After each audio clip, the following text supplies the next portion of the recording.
자, 한 번 더 이렇게 기도합시다. 제 옆에 앉아 있는 것만도 너무 감사합니다. 한 번 더, 우리가 남이가 한 가족이기 때문에, 그래서 이렇게 함께 말씀을 듣는다는 게 얼마나 중요한지 몰라요.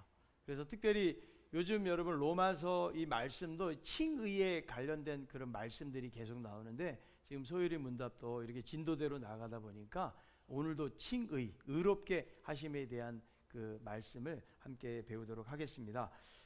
효과적인 부르심이라는 말씀을 드렸죠. 이 효과적인 부르심은 바로 성령의 사역이라는 거예요. 성령 하나님께서 하시는 일은 그리스도가 행하신 그 구속을 적용시키는 일을 하시는 거죠. 그래서 우리가 믿게 되고 받아들이는 것은 성령께서 하시는 일이다. 근데 왜 효과적이라고 말을 하는가? 이것은 무엇을 말하는가 하면 하나님의 부르심에는 절대로 후회하심이나 실패가 없다라는 것이죠. 정확하게 모든 계획 가운데서 이루어 가시기 때문에 하나님이 한번 우리를 부르셨다 그러면 절대로 중간에 포기하는 예가 없다라는 거예요. 하나님이 나를 부르신 것은 효과적인 부르심인 줄로 믿습니다. 자, 옆에 있는 분에게 하나님은 절대로 당신을 포기하지 않습니다. 이게 얼마나 감사한 거예요. 자, 그래서 우리는 구원의 그 서정을 배우고 있는데 그냥 중생에 대한 부분들을 우리가 배웠죠. 그래서 중생이라는 것은 전적으로 하나님의 사역이다. 중생은 왜 그럴까요? 왜 하나님의 전적인 사역이라고 말씀하고 있는 것일까요? 인간의 상태가 어떤 상태예요? 죽었어요. 이미 죄로 인해서, 죄와 허물로 인해서 죽었다라고 이야기하잖아요. 근데 죽었기 때문에 인간 스스로는 죄와 비참을 깨달을 수가 없는 거예요. 인간 스스로는 그리스도를 아는 지식을 받아들일 수가 없는 거예요. 인간 스스로는 의지가 새로워질 수가 없기 때문에 전적으로 성령께서 효과적인 부르심 속에서 우리들을 거듭나게 하셨다는 거죠. 아멘. 그래서 이 거듭남, 이 중생의 비밀은 성령께서 행하시기 때문에 여러분 요한복음 3장에 보면 니고데모가 나오죠. 니고데모는 사내들인 회원이에요. 그리고 바리새인이거든요. 성경에 대해서 잘 알고 성경을 연구하는 사람이에요. 그런데 예수님을 보고 뭐라고 이야기하냐면 선생이라고 이야기해요. 예수님이 메시아인 것을 모르고 있다는 거죠. 아니 그렇게 성경 지식이 풍부하고 그렇게 열심히 하나님을 믿는다고 하면서도 누구를 몰라요? 예수님을 몰라요. 왜냐? 거듭나지 않았기 때문에 그런 것이죠. 그래서 예수님이 거듭남의 비밀을 말씀하고 있는데 뭐라고 이야기합니까? 어떻게 사람이 뱃속에 2번 들어갔다가 2번 태어날 수 있느냐라고 이야기하죠. 왜? 영적인 것이기 때문에 깨닫지를 못한다는 거예요. 참 그거를 보면 여러분 교회를 다닌다고 전부 다 거듭난 게 아니에요. 내가 직분을 가지고 있고 그리고 성경에 대해서 지식이 많다고 해서 거듭나지 않을 수도 있다는 사실을 우리에게 보여주고 있다는 것이죠. 그래서 중생은 성령께서 하시는 은밀한 일이기 때문에 중생하게 되잖아요. 자, 내가 중생했는지 아닌지 알 수 있는 방법이 여러 가지가 있습니다. 첫째는 내가 얼마나 비참한 죄인이라는 것이 깨달아져요. 여러분들 죄인이라는 사실이 깨달아지십니까? 죄인 그러면 기분 나쁘신가요? 기분은 좀 나쁘죠. 그런데 내가 얼마나 비참한 죄인인가. 내 스스로 구원에 이를 수가 없다. 그리스도를 아는 지식을 알게 되고 이 예수 아는 지식이 가장 고상한 지식인 것을 알고 깨닫게 되어지는 거, 이 바로 성령께서 역사하시기 때문에 그렇다는 거죠. 여러분 성경이 믿어지는 것도 은혜예요.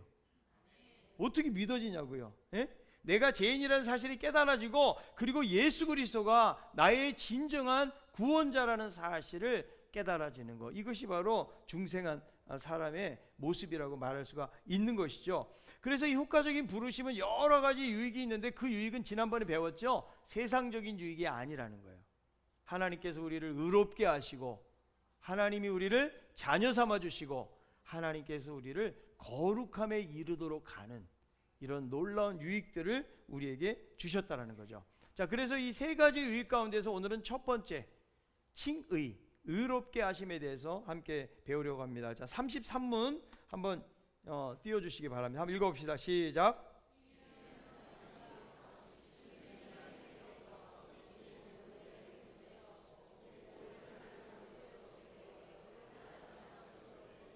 이는 오직 그리스도의 힘을 우리의 것으로 여겨주셔서 받아주시기 때문이며 칭의는 믿음으로만 받는다. 자, 우선 여러분 이 칭의가 무엇인가를 알아야 되는데, 먼저 칭의는 인간의 노력으로 이루어지는 것이 아니고 하나님의 값없는 은혜다.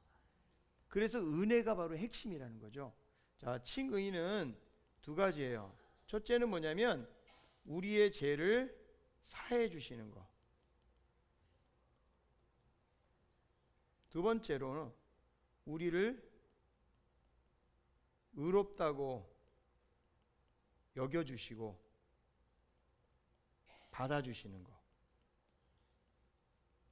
이것이 여러분 칭의의 개념이거든요. 그러니까 첫째는 우리 죄를 사해 주신 거, 두 번째는 우리를 의롭다고 여겨주시고 받아주시는 것을 칭의라고 말할 수가 있는 것이죠. 그래서 이 칭의라는 것은 우리가 획득하거나 가진 것이 아니에요. 하나님께서 우리에게 그리스도의 의를 입혀주시고 그 의에 기속되게 만들어주신 것이죠. 그러니까 내가 선행을 하거나 무슨 노력으로 된 것이 아니고 이 칭의는 무엇으로 받는다? 믿음으로 받게 되어진다. 그래서 여러분 이걸 뭐라고 그래요? 이신칭의, 믿음으로 의롭게 되는 그 원리를 이신칭의라는 말을 쓰죠. 이신칭의. 이것은 여러분 기독교의 가장 중요한 교리라고 말할 수가 있는데, 이 칭의라는 것은 법적인 용어로 사용이 되는 거예요. 그래서 재판에서 판결을 내리는데 죄가 없다고 판결을 내려가지고 죄에 대한 책임을 없애준다. 누가? 하나님께서. 그래서 하나님이 죄인 된 우리들을 의인으로 삼으셨다는 거예요. 이게 칭의예요. 자, 여러분 우리는 우리 죄로 인해서 어떤 판결을 받은 사람들이에요? 자, 옆에 있는 분에게 아직 지금 눈이 감기는 사람이 있어요. 당신은 사형 선고 받은 사람입니다. 지금 죽음이 왔다 갔다 하는 순간에 지금 눈을 감고 있으면 어떻게 하겠다는 거지? 예, 사형 선고를 받은 거예요. 그러니까 우리가 그냥 뭐 몇 년형을 받은 게 아니에요. 완전히 사형 선고, 완전히 절망적인 거예요. 이런 사형 선고를 받은 우리에게 하나님께서 그리스도의 의를 우리에게 덧입혀 주신 거, 이것을 칭의라고 이야기하고 있는 것이죠. 우리의 의는 하나도 없는 거예요. 그래서 로마서 뭐라고 말해요? 의인은 없나니 하나도 없다.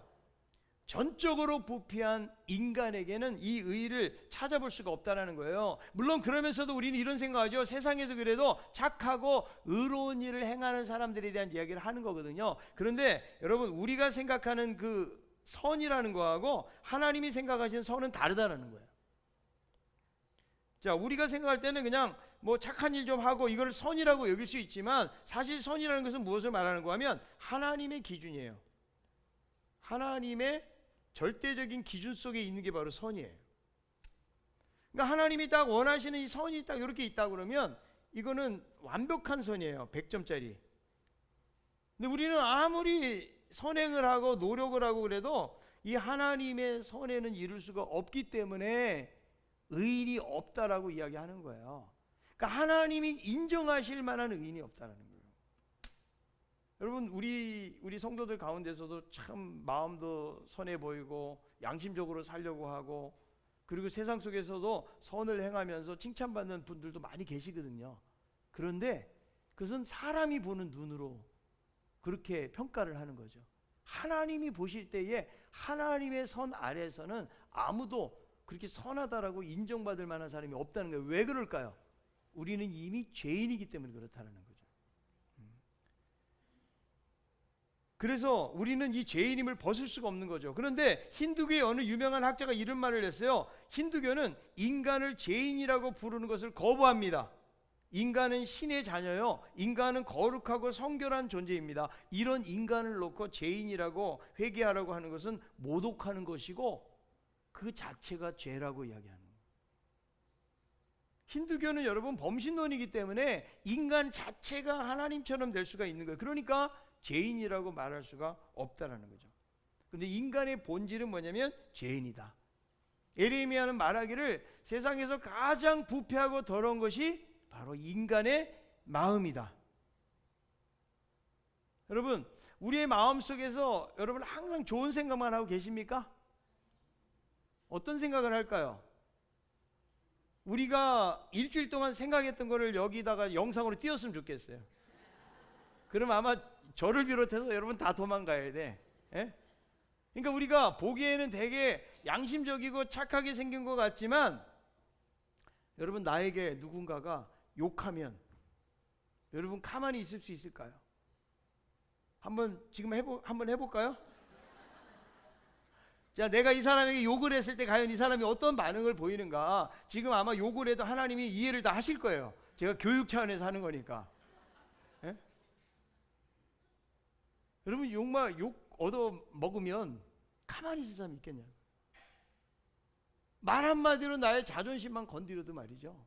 그러니까 겉으로 볼 때는 아주 괜찮은 사람처럼 보였는데 어느 날 이 사람이 하는 말을 우리가 들으면서 시험에 들을 수도 있는 거예요.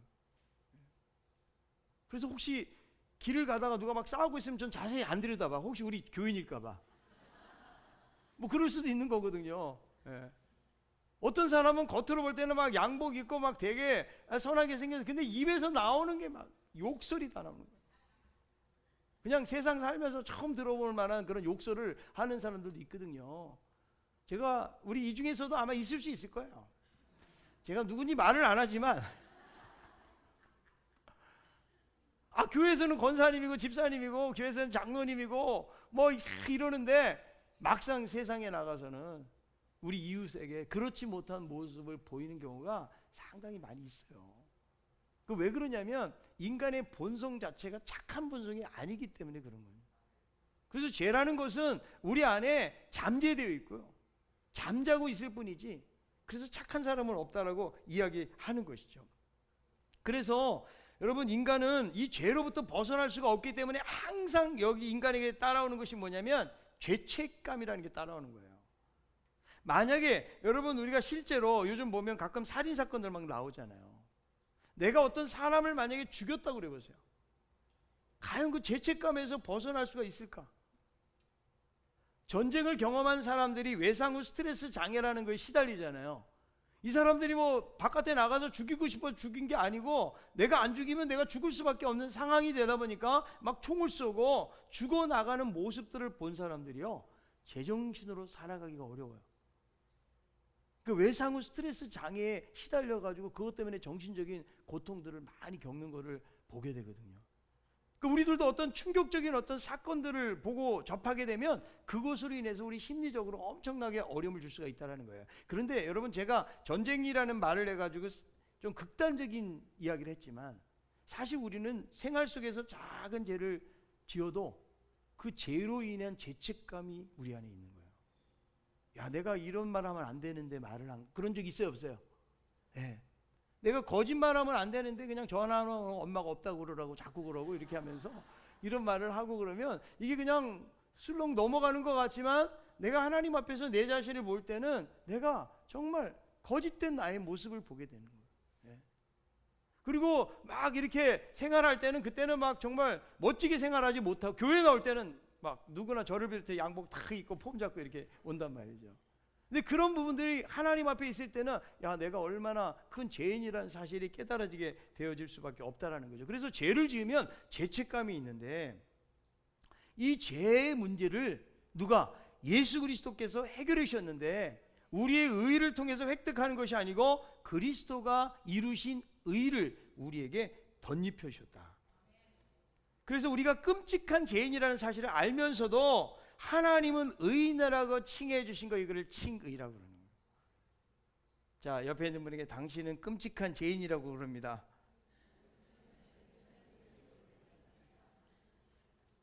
근데 왜 웃으면서 끔찍한 죄인이라고? 자, 로마서 3장 23절부터 26절까지 한번 읽어봅니다. 모든 사람이 죄를 범하였음에 하나님의 영광에 이르지 못하더니 그리스도 예수 안에 있는 속량으로 말미암아 하나님의 은혜로 값없이 의롭다 하심을 얻은 자 되었느니라. 이 예수를 하나님이 그의 피로써 믿음으로 말미암아 화목제물로 세우셨으니, 이는 하나님께서 길이 참으시는 중에 전에 지은 죄를 간과하심으로 자기의 의로우심을 나타내려 하심이니, 곧 이때에 자기의 의로우심을 나타내사 자기도 의로우시며 또한 예수를 믿는 자를 의롭다 하려 하심이라. 그러니까 말씀해 보니까 하나님이 길이 참으셨다는 거예요. 그러면서 전에 지은 죄를 간과하심으로, 그냥 분명히 죄인인 걸 아는데 그 예수 그리스도 때문에 그 죄에 대해서 더 이상 묻지 않으시는 거예요. 그냥 지나쳐 가신다라고 이야기해주고 있다라는 거예요. 그러니까 지은 죄를 가리워 주신 것이다. 하나님이 여러분 우리의 지은 죄를 가리워 주신 거예요. 자, 시편 32편 1절에 있는 말씀.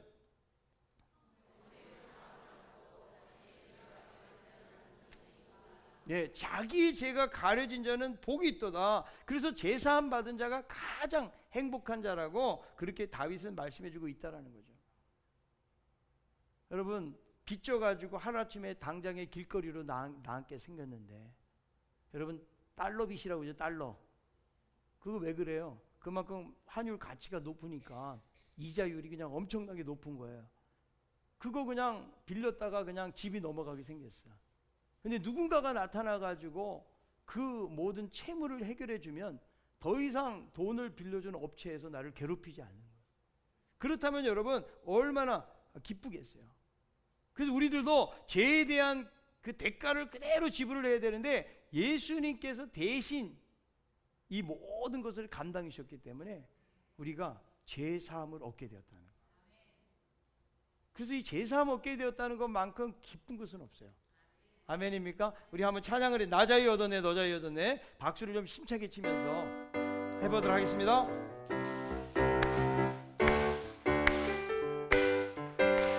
나 자유 얻었네, 너 자유 얻었네, 우리 자유 얻었네.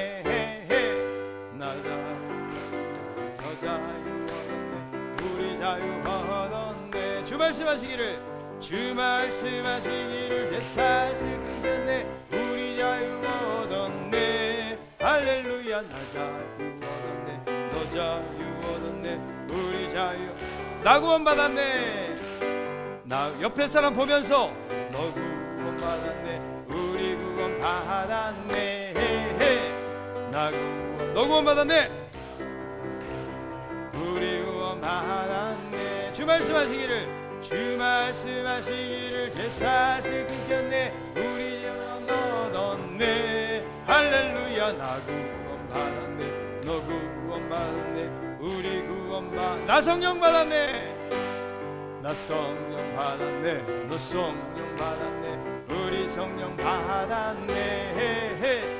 나 성령 받았네, 너 성령 받았네, 우리 성령 받았네. 주 말씀하시기를, 주 말씀하시기를 제사실 끊겼네, 우리 성령 받았네. 할렐루야. 나 성령 받았네, 너 성령 받았네, 우리 성령. 나 기뻐하겠네, 너 기뻐하겠네.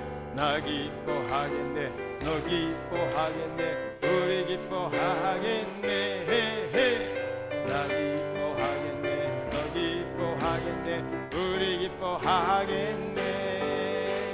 주 말씀하시기를 제사실 끊겼네, 우리 기뻐하겠네. 할렐루야. 나 기뻐하겠네, 너 기뻐하겠네, 우리 기뻐하겠네. 자, 마지막에 나 기뻐 너 기뻐를 한번 하려고 그러는데요, 별로 웃지를 않는 것 같아요. 기쁨이 없어. 기쁨이. 최대한 기쁨을 가지고 정말 주님이 우리에게 이 제사함의 기쁨을 주셨잖아요. 그 기쁜 마음을 가지고 상대방을 한번 축복하면서 같이 한번 다시 한번 하도록 하겠습니다.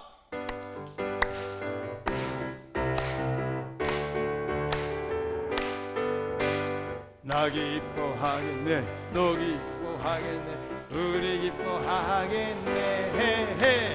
나 기뻐하겠네, 너 기뻐하겠네, 우리 기뻐하겠네. 주 말씀하시기를, 주 말씀하시기를 제사실 끊겼네, 우리 기뻐하겠네. 할렐루야. 나 기뻐하겠네, 너 기뻐하겠네, 우리 기뻐하겠네. 아멘. 아멘. 예. 이거보다 더 큰 기쁨이 어디 있냐고요. 그 세상의 문제는 해결할 수 있을런지는 몰라도 이 죄의 문제는 해결할 수가 없어요. 그런데 내가 해결할 수 없는 거, 아무리 노력해도 안 되는 이것을 우리 주님께서 해결해 주셨기 때문에 우리는 제사함 받은 것으로 인해서 기뻐할 수가 있는 거예요. 여러분, 어떻게 항상 기뻐합니까? 어떻게 항상 기뻐해요? 그런데 나를 구원해 주시고 이 죄를 용서해 주신 주님을 생각해 보면 때로는 삶이 힘들고 어렵고 내 삶의 많은 고난으로 인해서 우리가 마음이 힘들어질 때가 많이 있지만, 그러나 나를 이렇게 구원해 주신 예수님, 나를 버리지 아니하시고 끝까지 축복하시고 하나님 나라까지 인도하시는 그 하나님을 바라볼 때 우리는 항상 기뻐할 수가 있는 것입니다. 그래서 우리가 구원의 은혜를 이렇게 받았는데 너무 쉽게 받았다는 게 오늘 아침에도 말씀했던 거예요. 그러다 보니까 어때요? 이 엄청난 대가를 지불하고 우리가 선물을 받았음에도 불구하고 우리는 그 사랑과 은혜에 대해서 감격하지 못하고 살 때가 많이 있다는 거예요. 여러분, 예수님이 얼마나 나를 사랑하시면 나를 위해서 자기의 생명을 버리셨겠냐고요. 자, 옆에 있는 분에게 나를 위해서 생명 줄 수 있습니까?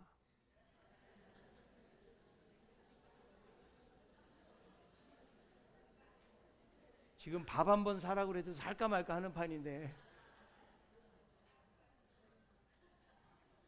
여러분, 내가 무엇인데 그것도 값없이 이것이 믿음을 통해서 이루어진다. 그런데 여러분, 칭의를 말할 때에 우리가 이제 믿음을 말하잖아요. 믿음을 통해서 이루어진다. 믿음이라는 통로를 통해서 하나님께서 사용을 하시는데, 이제 종교교육가 루터는 이신칭의를 교회의 성패를 결정하는 시금석이라고 말했거든요. 왜냐하면 그 당시에 로마 카톨릭이 이 교리를 가장 심하게 왜곡을 시켰기 때문에 그런 것이죠. 부패와 타락으로 오염된 중세 시대는 역사상 가장 어두운 시대예요. 왜냐하면 기독교가 공인이 되면서 교회에 온전한 신앙의 고백이 없이 이교도들, 다른 신앙을 가진 사람들이 그대로 들어온 거예요. 그러니까 여러분, 순수한 신앙이 변질될 수밖에 없다고요. 분명한 신앙의 고백을 하고 예수 믿기로 결단하고 이렇게 들어와야 되는데 그냥 안 믿으면 안 돼요. 다 한꺼번에 막 집단 개종이 되고 이렇게 되다 보니까 안으로는, 속으로는, 마음으로는 고백 없이 하나님 믿지 않으면서도 이 사람들이 다 예수 믿는 교인들이 되다 보니까, 그러다 보니까 교회가 타락하고 부패할 수밖에 없다라는 거죠. 이 루터라는 사람도 22세까지는 카톨릭 교회에서 자랐어요. 근데 자기는 교회에 소속이 되어 있기 때문에 스스로 하나님과 바른 관계 속에 있다라고 여기면서 루터도 살았던 거죠. 그런데 어느 날 예기치 못한 사건을 만나게 됩니다. 결혼 문제로 부모님을 만나고 돌아가던 중에 번개를 동반한 벼락에 죽음의 공포를 경험하게 돼요. 그래서 그때 딱 엎드려가지고 무슨 기도를 했는지, 성 안나요, 저를 살려주시면 제가 수도사가 되겠습니다.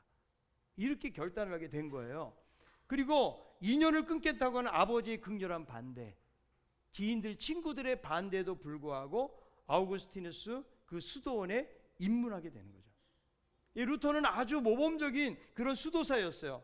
그래서 하나님이 원하시는 의의 상태에 이르기까지 극심한 고행을 하고 철저하게 경건 생활을 했던 것이죠. 그런데 평안도 없고 만족도 없는 거예요. 어느 날 위대한 교부 어거스틴의 책을 접하게 되고 점점 인간의 행위와 하나님의 은혜에 대한 많은 생각을 하면서 이 로마서를 연구하던 중에 새로운 깨달음을 얻게 되는 거예요.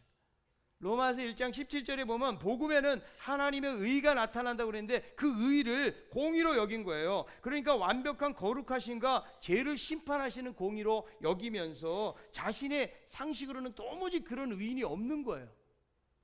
자기는 그런 의인이 되려고 엄청 노력을 했다, 고행하면서. 그런데 여전히 평안과 만족이 없는데 어느 날 이 복음을 통해서 나타난 의가 바로 예수 그리스도라는 사실을 깨닫게 된 것이죠. 그래서 내가 노력해서 의인된 것이 아니고 예수 그리스도의 의를 믿음으로 의인이 되고 의롭다 여김을 받게 된 거예요.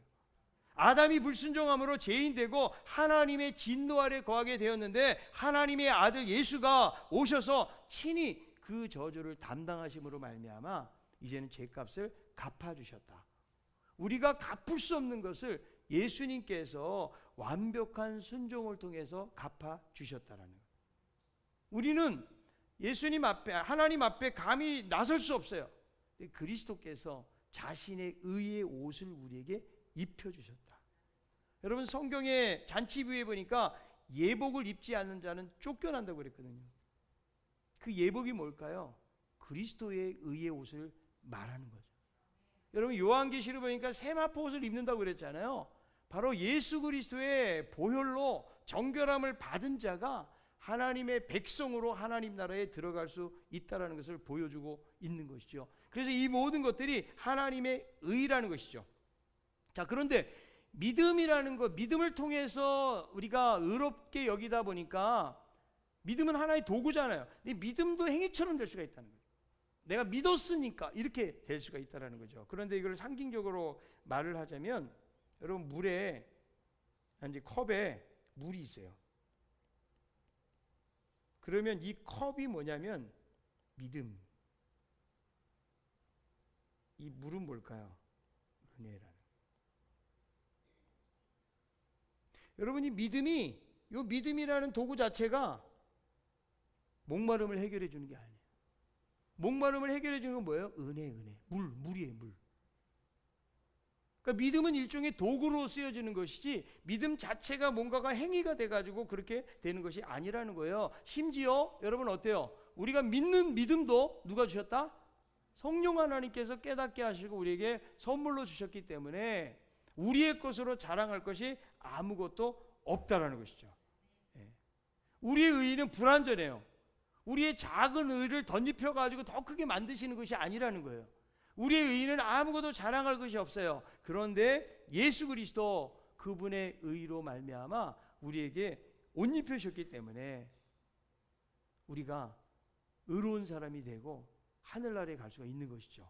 자, 갈라디아서 2장 21절에 있는 말씀을 한번 봅니다. 내가 하나님의 은혜를 패하지 않으니 만일 의롭게 되는 것이 율법으로 말미암았으면 그리스도께서 헛되이 죽으셨느니라. 내가 열심히 뭔가 율법을 지키고 선행을 하고 이렇게 해가지고 만약에 이르게 된다면 하나님의 십자가, 예수 그리스도의 십자가는 헛되이 된다라고 말씀해주고 있다라는 거죠.